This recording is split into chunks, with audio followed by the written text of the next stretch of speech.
Hey everyone, so today's video is going to be on this guaranteed summon and 300% up chance to get Rachel. Now, I don't think that this is a good deal. I like any legendary truly isn't worth 400 summons, especially red, green, and blue characters. I would even argue that a light and dark legendary is not worth 400 summons. You know, just accumulate what you can over time, save up, make sure it makes sense to summon, during summon events where you're getting your legendary books, epic books, stuff like that. But, if you don't have the amount of resources able to save up for those events and you just want to summon when you want to summon, that's fine. Right now, we do have a banner on Rachel, which I think is a very strong character. She's a fantastic character for Guild versus Environment Water Boss, 100%. I think we have Water Boss down here. Yes. So look at this. Look at these type of numbers, right? It's all coming from Rachel. She just does so much damage to the Water Boss. It's like so trivial. So if you want to progress in Guild versus Environment for your guild, Rachel is such a great character to progress there. But the reason I'm making the video for her today is similar along the lines of the video I made for Pluto. So Pluto, right, we were talking about how he isn't really, a fantastic champion. He doesn't change a whole lot of things in the game, but he is a Ash Magisteria specialist. Now, Rachel, I think, has a little more applications than Pluto, like I said, with Guild versus Environment, and I think she's a pretty viable option for Rift of Chaos in the lower stages. I did have a successful team on Stage 5 with Rachel as well, but it included a bunch of other broken heroes, so we're not going to get into that. What I'm going over today is how Rachel can be a great progression champion for Queen of Tides. So the team that I have put together here, I think, is fairly free to play. It's always hard to say that, and always take that with a grain of salt, because nothing in these games are ever free to play, ever. Even if you don't spend any money, it's still taking your time, and time is money.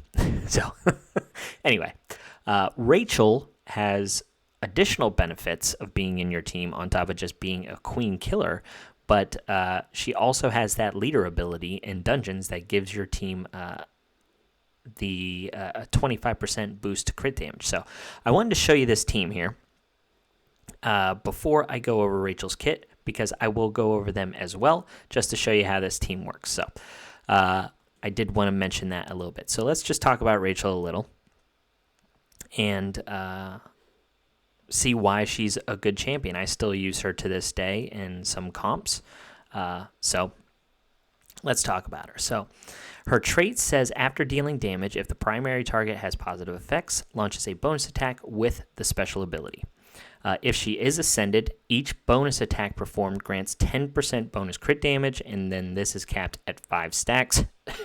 I am assuming, I don't have this, I don't have her ascended, obviously, but I'm assuming this is unremovable. And I can check in the index if I wanted to, but this is a nice awakened ascension effect, especially if you're planning on using her in Rift of Chaos, because any additional damage that she can do to that boss, I think, is really good. But just alone, this trait, being able to launch a bonus attack with her special ability, is really cool, and we'll get into what her special ability does. So on her basic ability, she deals 120% damage to an enemy and then applies defense down to them for 2 turns. So pretty nice basic ability. On her special, this is the one that she will launch if the enemy has any positive effects. It deals 150% damage to one enemy and removes 2 of their positive effects. And if the target is a water hero, it deals bonus damage based on their max health.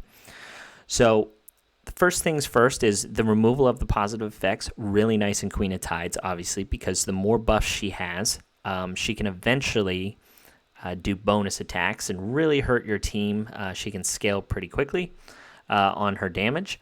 And on top of that, a lot of her positive effects mitigate some damage, so it's really important to be able to remove those. So fantastic. The other thing here is where it says deals bonus damage based on the target's max health. An important thing to mention is this is not based on true damage. Now, true damage is a specific call out in this game where a lot of things are based on somebody's max health, whether it's yours or the enemies, but true damage is limited in certain areas of the game, like Guild versus Environment, like Rift of Chaos Fire Dungeon. But since this does not say true health, this scales extremely well, which is why it's so strong in Guild versus Environment Water Boss, because they have a lot of health, so she can do tons of damage on her special ability because of this. Okay, and then her ultimate ability deals 200% damage to one enemy and grants spiked restoration and attack up to all allies for 3 turns. Also gains spiked restoration and attack up 2 for 3 turns. So what she does is she gives that spiked restoration and the 30% attack boost to your team, and then she gives herself attack up 2. Fantastic ultimate ability. So she is a mix of damage dealing while also doing a lot of support for your team. The nice thing is you can pair her with some kind of support hero like Jonathan, which you saw in my team, and she can be one of the main sources for some sustain and health restoration. So it's a fantastic ultimate ability. On top of that, like I said, she does have that leader ability to give herself and your team even additional crit damage. So the way I have her built, I don't have her in any kind of, I don't have any books in her. So she has even more potential if she has books. I don't think she's necessary to put them in, but it's up to you. If you really care about Queen of Tides and Guild versus Environment and Rift of Chaos, then maybe she's a viable book candidate for you. So I've got her about 5,400 attack, 2,200 crit damage. Now her focus is really low, and ideally this needs to be higher because she does land defense down on her basic ability, and you do need focus to remove buffs. So ideally this would be increased. It'd be swapped with resistance, but I didn't take enough time with my gear. All I have her in is in speed set, so she can go before the boss, and her speed is way higher than what it needs to be. But I have her built this way just so she can be faster than Hitoshi, and I'll get into that in a second. So yeah, those are her stats. This is her gear, so she's got speed, attack percentage, crit damage, some crit damage, crit rate, attack percentage boots with crit rate, crit damage with crit rate, and attack percentage with crit rate. I don't have any relics on her because I'm trying to mimic, if you guys haven't beaten Queen of Tides yet. Like I said, no books in her, but she does get the crit damage and crit rate masteries. I do have her Ascended 3, which obviously helps her attack, her health for survivability, and her speed, which helps me be able to run attack percentage boots. But I will say that that 195 speed is nowhere necessary. She just needs to be above like 164 speed, for this comp, and it should work. But the thing is I would run her a little bit more than what the minimum speed is because you want Hitoshi to be the last in the turn order. So for her glyph, she does get some nice speed boosts and crit rate. So yeah, that's Rachel. Now the rest of the team here, I've showcased Jonathan before. He is the only person in this comp that has books in him. I think he's one of the best options for books, not just in arena, dungeon progression, and he even scales all the way to Rift of Chaos dungeon. And he's great in endgame PvP. I do have this one little relic on him, but I can take this off. It's 50 defense. It means nothing.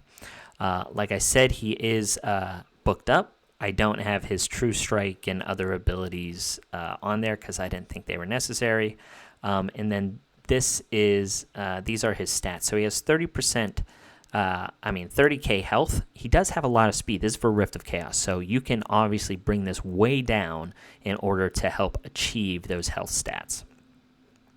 But Jonathan is in here for those big shields whenever the Queen does the AoE to keep our team healthy. He's also in there for the attack down and defense down, which is really nice, which helps us survive some of the waves, as well as the Queen and her little crabs. Next up, we have Hitoshi, which is going to be our wave clearer. I chose him because he is a free champion, right?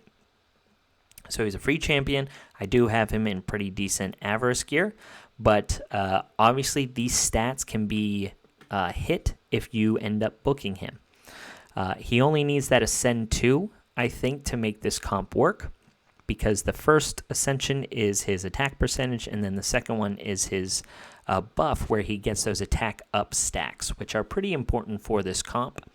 I'm hoping by the fact, if you guys are at this end stage where you're farming the farthest dungeon, that you can, maybe you have 1 or 2 additional copies, or you have some pots, epic ascension potions that you can put in him. But he's definitely here for the wave clears, and then he also does some decent damage to the Queen herself. So yeah, that's what he's got. I showed his stats. He only needs the 70% crit rate, which is nice, but he is the last of the turn order. And then last but not least is a pretty underrated elite, Rhaedyra. So Rhaedyra is only level 50, and she doesn't have any books in her, so you can definitely upgrade her with some books. I just have her in speed set, so she can be the first in the turn order. She doesn't need to be the first in the turn order, but she does need to go before your damage dealers, because she is there to help cleanse that negative effect that the Queen puts on your highest attack hero, which is that little stun, and you don't want that to happen. So that's why I have the team I have built, and I'm just showing you that even if you don't have, the Clarence, Shane, Zitlin heroes, you can definitely still beat Stage 16 of Queen of Tides. So let's just go in here. Rachel is there to be our boss killer. She is the main damage dealer for the boss, and everyone else is kind of supporting us to help us get there. So that's what this comp is trying to show. So right here, Jonathan's going in, getting the attack down, defense down on the team, while also doing some pretty nice chip damage from his true health. And then Hitoshi is in there, like I said, to clear the waves and help us get to the boss. So this is that special ability from Rachel. I'll slow it down whenever we get to the boss as well, just to show how much damage it actually does to her, which is pretty cool. So here, we're just chipping these guys away while Hitoshi is in there, like I said, to kind of clear the waves. So we got a little unlucky with the min-max there, but we are going to end up clearing this wave before this big crab ends up getting their second attack off. So, all right, so now we get to the boss. Now, I have this set up as being able to kill the elite on the right, because I don't want all of those additional attacks. And because Rachel ends up removing the buffs, from the boss, we can deal with allowing her to get a couple of those buffs up on herself here. So Rachel's going in there, putting up that spiked restoration, which helps us heal some there, so we don't take a whole lot of damage. And then Jonathan's shield ends up helping us survive those big hits. And then Rhaedyra is in there to help give us some defense up, as well as some additional heals. So here is that stun, right? Which is why Rhaedyra is in there to help us, remove that. So right here, she ends up going in and removing that from the Hitoshi. And then once we get this little crab down, we're going to be able to start doing some really nice damage to the boss. Okay, so here, you see the boss has those 3 buffs up, and this is where Rachel is just going to come in really big for us and start removing those. Now, she might fail, like I said, because I have pretty low focus, but you should try and build higher focus. But because of her trait, after dealing damage, if the primary target has positive effects, which she does, she'll launch a bonus attack with that special ability, and it's going to try and remove 2 of those while also doing damage based on this enemy's max health. So here comes the special, and she did remove 2 of those positive effects. So pretty cool stuff. And then from here, it's basically all Rachel. Doing all of this damage. So here she'll put up that spiked restoration again, give us more heals, attack up, and then she'll do a bonus attack because we have that defense up bonus from the queen. So there it is, and then the bonus attack, and then she does 10,000 additional damage. So pretty cool. And that's all this team is. You know, it's not the fastest, but it does use an elite hero. It uses a free epic champion that you get when you start the game. You have an epic hero that scales extremely well into the late game, and then you have this hero that you're trying to pull off of this 300%. So that's all I wanted to show you guys. Show you that Rachel is a great progression hero for dungeons, specifically the Queen of Tides here, right? I have seen some comps with her on Tulpa. Back whenever Bella was first released. So she does have some use there. Like I said, guild versus environment, fantastic, as well as a Rift of Chaos, but that's going to be a lot tougher to kind of build. But anyway, you know, we'll let this run through here, and that'll basically be the end of the video. So you're seeing here that, you know, the queen is resisting the removal of those buffs.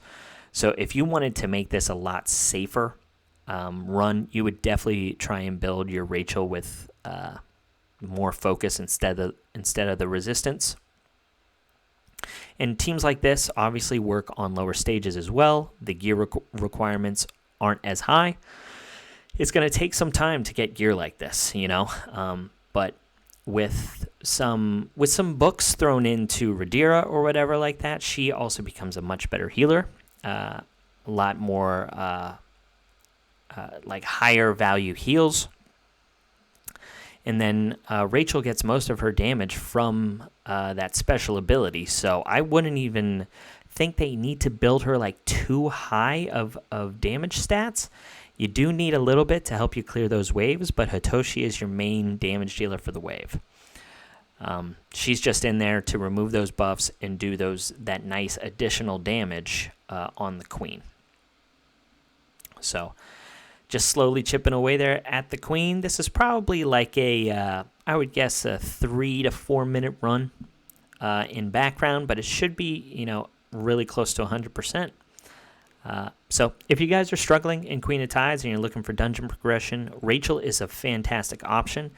You just need someone to support the wave clear, someone like Jonathan to help sustain and keep you alive for those AoEs.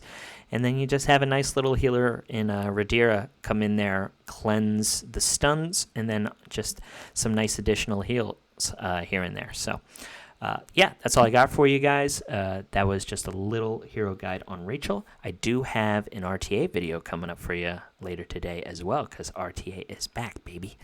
So yeah, that's all I got. Hope you enjoyed. Catch you on the next one. See ya.